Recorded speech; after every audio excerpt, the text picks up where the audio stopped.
നമസ്കാരം. മലയാളികളുടെ ഒരു പ്രത്യേക വിശേഷം എന്ന് പറയുന്നത് തങ്ങളുടെ പ്രൗഢി ചുറ്റുമുള്ളവരെ കാണിക്കുക എന്നതാണ്. അടുത്ത വീട്ടുകാരൻ 2 നില വീട് വെച്ചാൽ നമുക്ക് 3 നില വീട് വെക്കണം. അവൻ വില കൂടിയ കാറെടുത്താൽ അതിനേക്കാൾ കൂടിയ വിലയുള്ള കാറെടുക്കണം. വീട്ടിലെ കാര്യങ്ങളൊന്നും ശ്രദ്ധിക്കില്ല. അവർ കടമെടുത്തും ഇതെല്ലാം സാധിക്കും.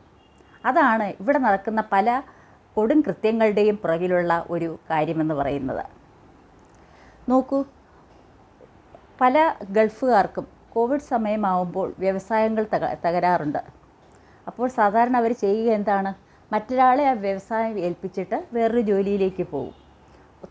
തീരെ പറ്റാതാവുമ്പോൾ അവർ കടമെടുത്ത് വ്യവസായം വിപുലീകരിക്കാൻ നോക്കാറില്ല. പിന്നെ അതുപോലെ തന്നെ ഇവിടെ നമ്മുടെ നാട്ടിലും വലിയ വലിയ സൗധങ്ങൾ കടമെടുത്തുണ്ടാക്കാതിരിക്കുകയാണ് നല്ലത്. പ്രൗഢി കാണിച്ചതുകൊണ്ട് ഒന്നും കിട്ടാനില്ല. അതുകൊണ്ട് നമുക്ക് എന്തെങ്കിലും ഒരു ആത്മസംതൃപ്തി ഉണ്ടോ? ഇല്ല. നമ്മുടെ ജീവിതം കുളം കോരുകയല്ലേ ചെയ്യുക. ഇവിടെ ശരിക്കും ഒരു മാരുതിയുടെ ഓൾട്ടോ കാറിൽ ഒതുങ്ങാവുന്നതേ ഉള്ളൂ 4 പേർക്ക് പോകാവുന്ന ഒരു സഞ്ചാരം. എന്തിനാണ് വലിയ വലിയ വില കൂടിയ കാറുകൾ വാങ്ങി മറ്റുള്ളവരെ കാണിക്കുന്നത്? അങ്ങനെയാകുമ്പോൾ കടക്കാരായി മാറുന്നു. പിന്നെ എന്തെങ്കിലും രോഗം വരികയാണെങ്കിൽ നമുക്കൊന്നും ചെയ്യാൻ പറ്റില്ല.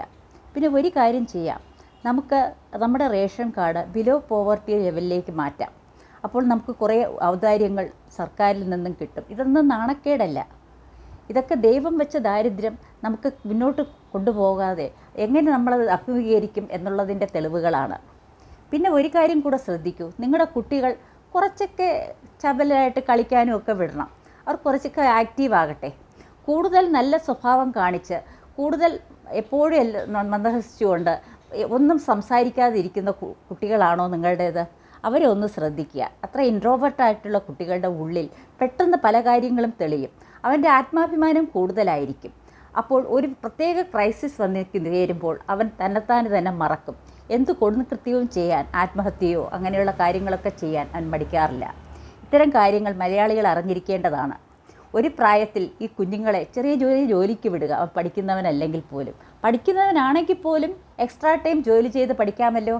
ഇതൊക്കെ നമുക്ക് ചെയ്തുകൂടെ? നാണക്കേടിൻ്റെ കാര്യങ്ങളൊന്നും ഇടയില്ല. നമ്മുടെ ഓവർ അഭിമാനം നമ്മൾ മാറ്റിവെക്കുക.